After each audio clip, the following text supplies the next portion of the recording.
What's up mga boss? Tara, samahan nyo ako at magluluto tayo ngayon ng ribeye steak. So ayan, makikita nyo mga boss na napaka-juicy ng niluto natin na steak at napakakapal din. So ayan nga pala, i-rate na rin natin yung steak nitong SNR. Actually guys, mura lang itong steak ng SNR at napakasulit na rin niya.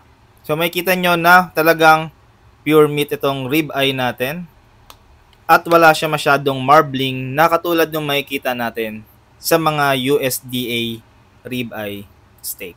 Pero since budget friendly lang tong steak ng SNR, ayan, papakita ko na rin sa inyo kung paano ko siya tinimplahan. So ito mga boss, makikita nyo na ang ginamit kong oil dito ay canola oil. So maganda kasi pong gamitin ang canola oil lalong-lalo na sa mga steak dahil hindi siya basta-basta nasusunog at maganda siya pang crust ng steak. So ito, nilagyan ko na rin ng salt. And ang kasunod niyan na ilalagay natin ay yung pepper. Bali, salt and pepper ang pinaka main ingredient natin dito sa pagluto ng steak. Ito lang naman din kasi talaga yung isa sa the best, or ito lang din talaga yung pinaka the best na ingredients sa pagluluto ng steak.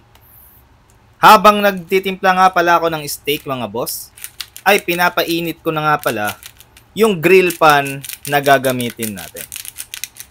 So dito mga boss, wala kasi ako nung cast iron pan, kaya grilled pan na lang yung gagamitin kong pangluto dito. Kasi okay din naman gamitin itong grilled pan sa pagluto ng steak. And pwede rin naman din kayong gumamit ng mga stainless steel or yung mga non-stick na pan.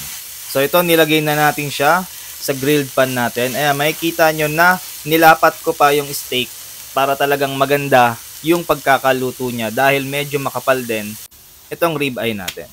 So habang niluluto natin siya, ayan, niready ko na yung mga bawang na gagamitin natin dito. Depende sa inyo kung gaano karaming bawang yung gagamitin nyo. Pero ako, 4 na bawang lang ang ginamit ko. So ito makikita nyo, ayan, nag-crust na yung ating steak. So binaliktad ko na siya at hintayin natin ulit na maluto yan. So both sides nga pala guys, niluto ko yan ng 90 seconds. So ito, nung naka 90 seconds na, naglagay ako ng canola oil dito sa gilid ng grilled pan at nilagay ko yung butter. So kaya ganyan ang ginawa ko guys, dahil para hindi masunog yung butter natin dahil naka-high heat ako dito sa grilled pan natin. So ito, nilagay na rin natin yung bawang natin.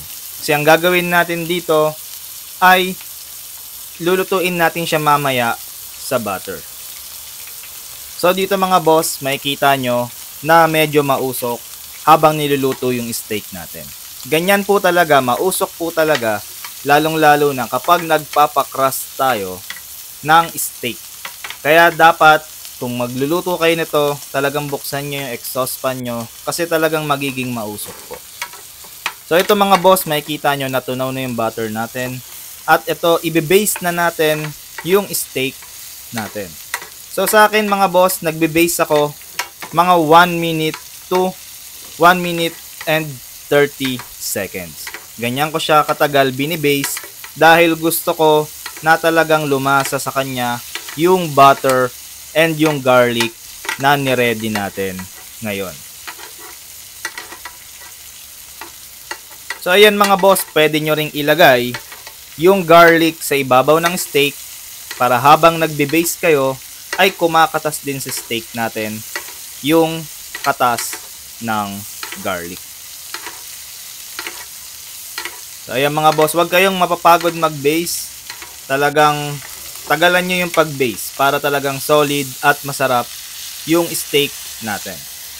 So ito, yung mga gilid naman ang lulutuin natin. So ganyan lang mga boss. Talagang konti lang yung pagluto sa gilid. So ayun, nakita nyo 'di ba na ang ganda ng pagkaka-crust natin sa steak natin. So ayan, ikot-ikot lang natin mga boss yung sa gilid para maluto lang siya saglit. Kasi ang target natin dito ay yung medium well na luto. Hindi tayo magmi-medium rare dito. Medium well lang po yung luto na gagawin natin dito.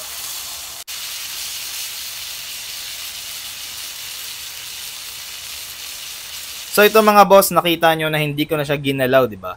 Kasi dito ko na pinag-rest yung steak natin. So kailangan i-rest nyo siya within 10 minutes. Nakikita nyo naman, di ba? Napaka-juicy ng steak natin. Talagang tumutulo ko.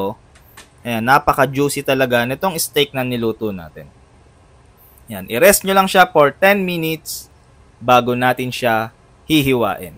So ganun lang mga boss. So ito mga boss, tapos na natin siyang i-rest. At ayan, hihiwain na natin itong steak natin.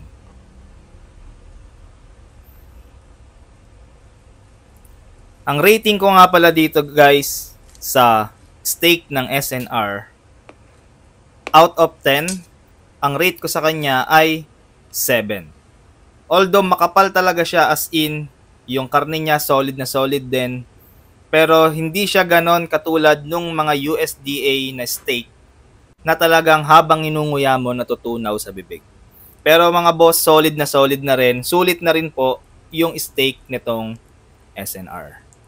So yan mga boss, yung natirang mga butter na pinaglutuan natin ay ibubuhos na rin natin sa steak natin. Ayan, nakita nyo naman, di ba? Na medium well yung ginawa nating luto dito sa steak natin. Tara, tikman na natin ang ating ribeye steak.